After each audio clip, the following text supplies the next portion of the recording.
പത്തനംതിട്ട ഗവിയിലെ അംഗനവാടി ജീവനക്കാരിയായ 32-കാരിയുടെ മരണം കൊലപാതകമാണെന്ന് കണ്ടെത്തി. പ്രതിയായ ലാഹ സ്വദേശി വിനോദ് കുമാർ കുറ്റം സമ്മതിച്ചു. യുവതിയെ പരിചയമുണ്ടായിരുന്നുവെന്ന് വിനോദ് പോലീസിനോട് പറഞ്ഞു. ബലാത്സംഗം ചെയ്ത ശേഷം പ്രതി യുവതിയെ കൊലപ്പെടുത്തിയെന്നാണ് പോലീസ് സംശയിക്കുന്നത്. മറ്റൊരു കൊലപാതക കേസിൽ ശിക്ഷ അനുഭവിച്ചയാളാണ് പിടിയിലായ വിനോദ് കുമാർ. പ്രതിയെ പത്തനംതിട്ടയിൽ എത്തിച്ച് അറസ്റ്റ് രേഖപ്പെടുത്തി വിശദമായി ചോദ്യം ചെയ്യും. അർദ്ധനഗ്നിയായ നിലയിൽ വനത്തിനോട് ചേർന്ന തോട്ടിലായിരുന്നു യുവതിയുടെ മൃതദേഹം കണ്ടെത്തിയത്. വീട്ടിൽ നിന്ന് 4 കിലോമീറ്റർ ദൂരെയുള്ള അംഗനവാടിയിലെ ജീവനക്കാരിയാണ് കൊല്ലപ്പെട്ട യുവതി. പതിവ് പോലെ അംഗനവാടിയിലേക്ക് നടന്നു പോകുകയായിരുന്ന യുവതിയെ പ്രതി വിനോദ് കുമാർ കടന്നുപിടിച്ച് കീഴ്പ്പെടുത്തി. ഈ സമയം യുവതി ഫോണിൽ ബന്ധുവിനോട് സംസാരിച്ചുകൊണ്ടിരിക്കുകയായിരുന്നു.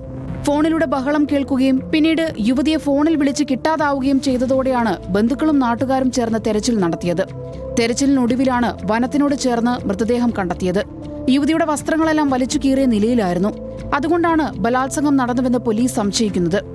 അതേസമയം മീനാറിൽ നിന്നും ഒരു കുട്ടിയുമായി ഒരാൾ KSRTC ബസ്സിൽ കയറിപ്പോയതായി പോലീസിന് വിവരം ലഭിച്ചു. തുടർന്ന് നടത്തിയ പരിശോധനയിലാണ് വണ്ടിപ്പെരിയാറിന് സമീപം വള്ളക്കടവിൽ വെച്ച് KSRTC ബസ്സിൽ നിന്ന് വിനോദ് കുമാറിനെ പിടികൂടിയത്. പ്രതി പോലീസിനോട് കുറ്റം സമ്മതിച്ചു.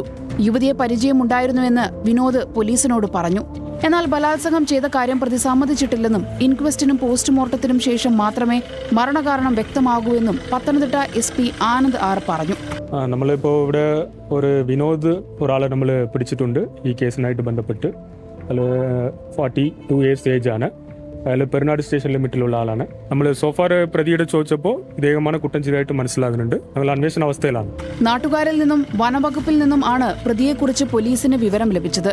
പ്രതിയെ പത്തനംതിട്ടയിലെത്തിച്ച് അറസ്റ്റ് രേഖപ്പെടുത്തി വിശദമായി ചോദ്യം ചെയ്യാനാണ് പോലീസ് തീരുമാനം. ഇന്നും നാളെയുമായി തെളിവെടുപ്പ് നടക്കും.